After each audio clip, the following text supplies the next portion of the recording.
What do you think again Rishi Himanshi की feelings के साथ खेलेगा, उसका यूज़ करेगा, अपना चैनल चमकाएगा और उसके बाद वापस उसे छोड़ देगा। दूध का जला हुआ तो छाछ भी फूक फूक के पीता है। तो क्या इस बार हिमांशी दिमाग से और दिल से दोनों जगह से काम लेगी? न्यू बिगनिंग स्टोरी और कंटेंट के लिए सितंबर और अक्टूबर का मंथ ही क्यों चुना गया? ऐसा क्या स्पेशल था इस मंथ में जो पिछले 4 महीने से इसी टाइम का बेसब्री से इंतज़ार कर रहा था ऋषि और कहीं ना कहीं हिमांशी भी। सो आइए फ्रेंड्स, इस बारे में हम लोग पूरी बात करेंगे, इसलिए पॉडकास्ट को एंड तक ज़रूर सुनना। और पॉडकास्ट शुरू करने से पहले मैं आप सब लोगों का थैंक यू ज़रूर करना चाहूँगी। अब आप सोचेंगे कि मैं आपका थैंक यू क्यों कर रही हूँ। सो गाइज़, मैं आपका थैंक यू इसीलिए करना चाहती हूँ क्योंकि आप लोग इतने प्यारे मुझे कमेंट्स करते हैं। समटाइम्स क्या होता है ना कि हम लोग भी आउट ऑफ थॉट हो जाते हैं, हमें भी कुछ समझ में नहीं आता, तो वहाँ पे आप लोगों के कमेंट से मुझे बहुत ही अच्छे तरीके से चीज़ों को समझने में हेल्प मिलती है और कहीं ना कहीं आप लोग कंटेंट ढूंढने में मेरी मदद भी करते हैं। तो इसीलिए मैं उन सभी सब्सक्राइबर्स का थैंक यू ज़रूर करना चाहूँगी जो मुझे इंस्टाग्राम पे भी बहुत सारे पॉइंट ऑफ व्यू शेयर करते हैं, मेरे साथ कंटेंट शेयर करते हैं और कहीं ना कहीं मेरे कमेंट सेक्शन में भी आके आप लोग मुझे बताते हैं। बस आप लोगों का सपोर्ट इसी तरह मुझे अपने साथ चाहिए। और प्लीज़, अगर मेरे से कभी कोई गलती हो जाए या मैं कहीं पे आप लोगों को डिसअपॉइंट करूं, तो फील फ्री, आप मुझसे बात कर सकते हो, आप अपनी शिकायत मुझसे शेयर कर सकते हो। मैं उस शिकायत को सुनने के लिए हमेशा तैयार हूँ। तो अब करते हैं मुद्दे पे बात। तो अब करते हैं दी ग्लैम कपल पे बात, दैट ग्लैम गर्ल पे बात, ग्लैम गर्ल पे बात।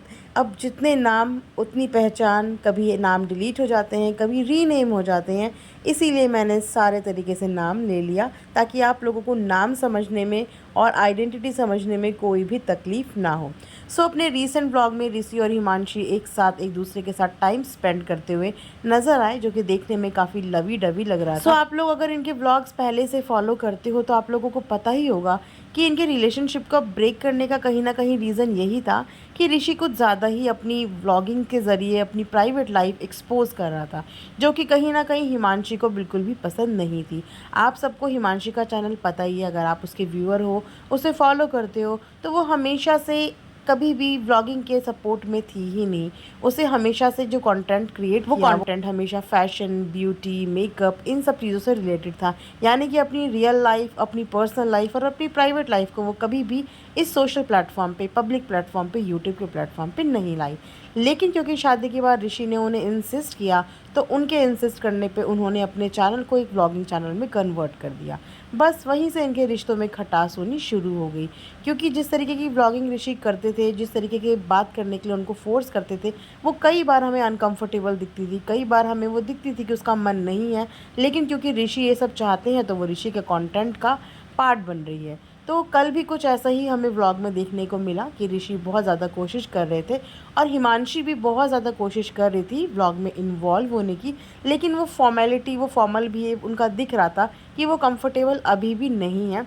लेकिन क्योंकि उन्होंने अपने रिश्ते को संभालना है, इस रिश्ते को कैसे भी करके वर्कआउट करना है इस रिश्ते पे, तो इसीलिए वो ऋषि की हाँ में हाँ मिला रही थी। लेकिन ऋषि को देख के इतना आर्टिफिशियल फील हो रहा था कि इतनी सारी प्रॉब्लम्स रिलेशनशिप में होने के बावजूद वो ऐसा शो कर रहा था जैसे पिछले दिनों में कुछ हुआ ही ना हो, सब कुछ बहुत लवी डवी है और सब कुछ बहुत ही परफेक्ट है, जबकि ऐसा कुछ भी नहीं है। बोलते हैं ना कि एक बार अगर किसी धागे में गांठ पड़ जाती है, धागा टूट जाता है, तो उस गांठ को आप ज़िंदगी भर रिमूव नहीं कर सकते। हाँ, आप कोशिश कर सकते हैं उस गांठ के साथ आगे चलने की। तो वही हर रिश्ते में होता है, वो भी कोशिश कर रही है। लेकिन अगर ऋषि इसी तरीके से आर्टिफिशियल बिहेव करता रहा तो बंदा एक टाइम पे आके फेड अप हो जाता है और फिर वहीं से चीज़ें बिगड़ने लगती है। क्योंकि जितना हमने हिमांशी का नेचर ऑब्ज़र्व किया है, जितना मैंने पर्सनली हिमांशी का नेचर ऑब्ज़र्व किया है, वो बहुत ही एलिगेंट और क्लासी सी लड़की है जो अपनी पर्सनल और प्रोफेशनल लाइफ को मिक्स करने में कंफर्टेबल नहीं है।